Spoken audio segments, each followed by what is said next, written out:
Yeni filminiz geliyor, %100 aşk. Nasıl gidiyor çalışmalar? Aynen. Biz bitirdik. Yani bir hafta daha filan çektik filmi.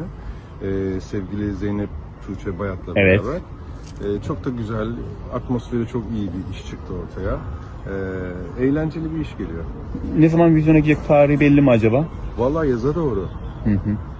Çok bir zaman kalmadı Aynen, o zaman. çok bir zaman kalmadı. Peki Bakalım. film dışında var mı çalışmalar, okuma çalışmaları nasıl geçiyor? Siz Şu an aranan bir iş- oyuncusunuz, çok ekranlarda teşekkür şu an ederim. gözükmüyorsunuz. Çok teveccühünüz sağ olun. Yani çalışıyoruz, evet.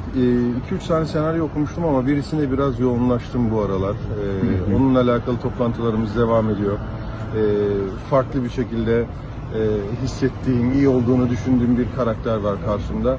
O bir gitgeller yaşatıyor bana. Herhalde bir sürprizle çıkabilirim yani. Senaryoda neye dikkat edersiniz? Özellikle kendi karakterinize mi, yoksa dizinin ya veya filmin Hayır, gidişatı mı? senaryoda kendi karakter, ya genelde bir oyuncu olarak zaten senin